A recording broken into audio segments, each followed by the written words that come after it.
Okay, the Philpott Jr. Hicklebumps, the rise of Protestantism. This is from a cute little book that I paid $5 for. The Life and Times of Henry VIII. I'm Henry VIII, I am. Only downfall to this book is there's no chapter page numbers. There's no contents page. Shut up. Next. Right. Henry may have craved success on the international stage. This is Henry VIII, I am. But in the 1520s he felt more and more driven to tackle an issue of domestic policy. He had no legitimate son. Oh, he had exercised his droit de seigneur. Yeah. And taken one of his wife's ladies-in-waitings, Elizabeth Blount, as his mistress.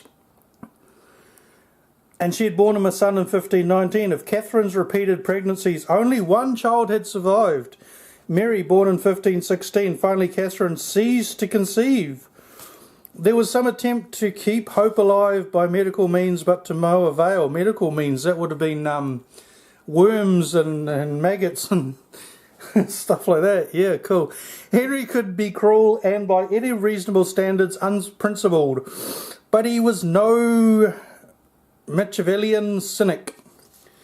In many ways he was a devout man with an urgent need to square his actions with his conscience. That was scant protection for anyone who got in his way, however. Thomas More, when asked whether he did not value the king's friendship, observed that if his head could win Henry a castle in France, it would soon be struck off. What More did not mention was that Henry would probably have persuaded himself that he was right to trade a friend's life for a castle. This nagging conscience was perhaps the reason why one expedient solution, evidently considered, was not pursued. In 1525, Henry's illegitimate son, Henry Fitzroy, was created Duke of Richmond. We'll skip a bit. With Henry in this state of unusual animation, Wolsey's life became difficult. He was accustomed to dealing with a monarch too fond of his own leisure to do more than stipulate the broad outlines of policy. Suddenly he wanted something specific, annulment of his marriage to Catherine. Unaccustomed to the idea that his will had any limits, I am the king, he expected Wolsey as his servant and a prince of the church to get what he wanted. Many of his own political servants were churchmen who were paid out of church revenues for the service they did their king. Cardinal Wolsey was merely the greatest of them. And we'll skip forward to the fall, the break with Rome. Da-da-da-da-da-da-da. By 1530, Henry had been trying to secure a divorce from Catherine for 3 years, and it seemed less likely than ever that he would get it. There was another option. If Rome would not give him what he wanted, get it from somewhere else. The German reformer Martin Luther, having started his campaign against abuses within the church, had ended up leading a religious movement entirely outside the Roman Catholic orthodoxy. And for a variety of reasons, a number of German princes had embraced Lutheran I can't pronounce this word. Protestantism. The birth of Protestantism would prove to be the turning point in Western Christendom, and it was largely thanks to Henry that England ended up in the Protestant camp. But such a solution seems singularly unlikely even in 1530. His choice of successor to Wolsey as Lord Chancellor was a man of noted devoutness, Sir Thomas More. Though not a cleric, More had stipulated on reluctantly taking office that he would not be required to act contrary to his beliefs, and Henry had reassured him that he should look first unto God. In religion, the king was fairly conservative. In 1521, he had refuted the Lutheran heresy personally in his theological treatise Assertio Septem Sanctorum. Sacramentorum. Get it right. Okay. In English, that's the defense of the seven sacraments, for which an admiring and grateful Pope Leo X had awarded the title Fidei Defensor, Defender of the Faith. A title delighted him And his successors retain it to this day, with the letters FD still appearing on British coins. I think Prince Charles is now the defender of the faith. However, Henry could hope to influence the Pope. Could he? Yep.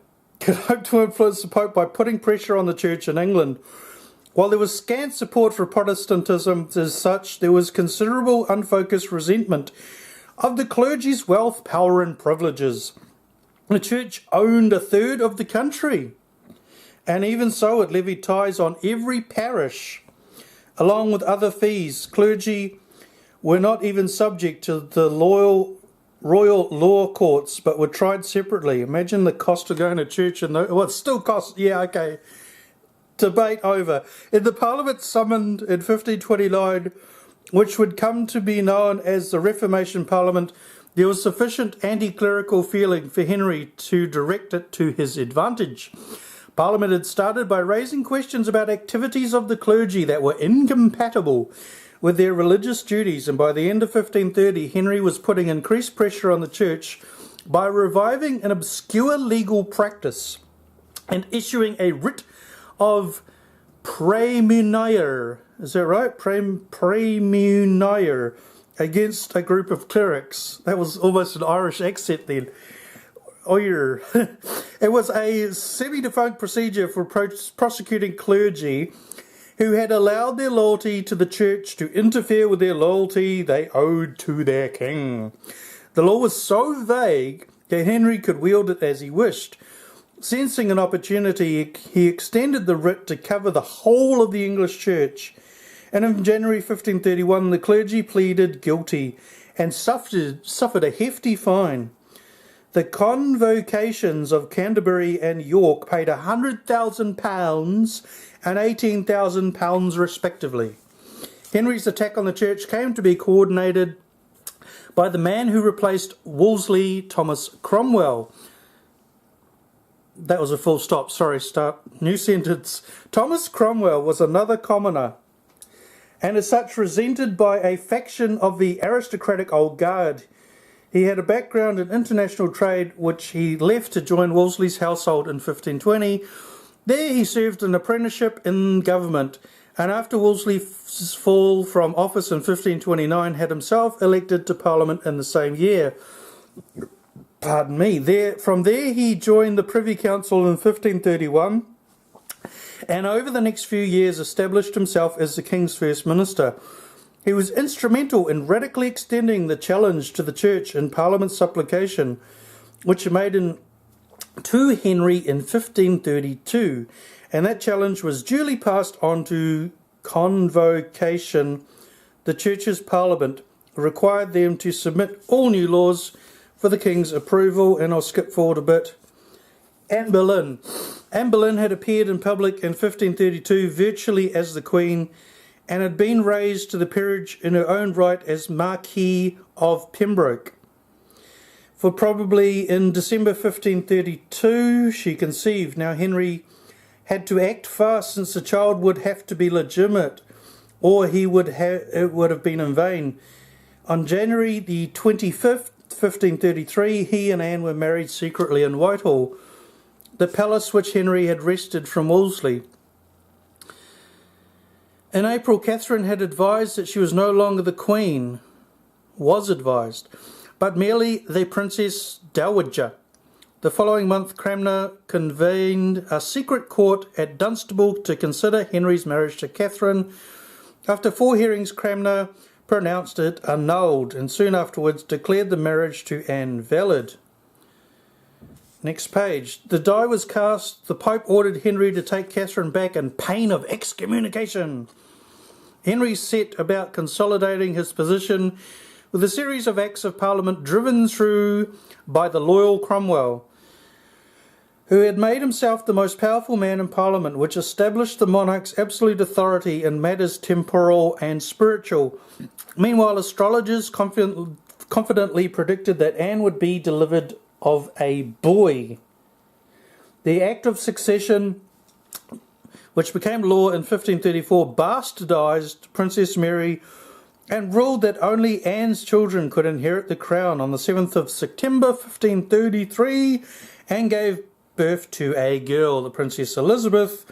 It was a sorry anticlimax. Henry didn't even attend the celebrations. Rome itself was slow to act against Henry. Perhaps the Pope Clement VII, knowing that Henry had little sympathy with Lutheranism, hoped he would return to the fold eventually. Meanwhile, Henry decided to strike at opponents, both great and small. Bishop Fisher of Rochester was a notably saintly man. He was indeed now a saint. He had fearlessly defended Catherine before Campeggio's commission and showed no signs of towing the line now. Okay, skip forward a bit. Henry had decided that prominent men had to take oaths swearing to accept the Act of Supremacy of 1534, by which the monarch gained absolute control of the Church of England. In place of the Pope and his Act of Succession, Moore and Fisher were willing to take the oath of succession since they deemed that to be a matter of Parliament to settle. But the oath of supremacy they refused. Cranmer, hoping to save bloodshed, looked for compromise, but Henry would have none of it. While Fisher and Moore languished in the Tower, Pope Clement died, and he was succeeded by Paul III, who appointed Fisher a cardinal. It was a gesture of support that cost Fisher his life. Henry resolved that the Pope could have Fisher's head to place a cardinal's hat on it. Fellow prisoners were hung, drawn and quartered. By the 4th of May 1535, Fisher was executed on December. No, he wasn't. It was 22nd of June 1535. Where did that December come from? I don't know. And Moore on 6th of July. The former Lord Chancellor had been sentenced to the traitor's death of being hung, drawn and quartered, but Henry decided to show mercy by having him beheaded. Cromwell, appointed Vicar General by his grateful master, set about masterminding Henry's looting of the church, of which the king was supposedly now the supreme head. He drew up a detailed assessment of its wealth. In 1536 he had a bill introduced to Parliament for the abolition of monasteries with the annual income of less than £200. Having picked off the weaker houses, he could proceed to the greater. By 1540, they were all gone, bringing Henry unprecedented wealth. So, regardless of how your modern Protestant church distances themselves from the history of Protestantism, it still has a history, a background. He still came out of the need of Henry to divorce one woman to marry another because he wanted to have an heir. And girls couldn't be heirs, only boys could be heirs. So that's the history of our church in the West, the Protestant church. And, yeah, deal with it. Whether you're Lutheran, Brethren, Methodist, Presbyterian, Seventh Church of Satan's Left Hand, it all comes from somewhere. Bye.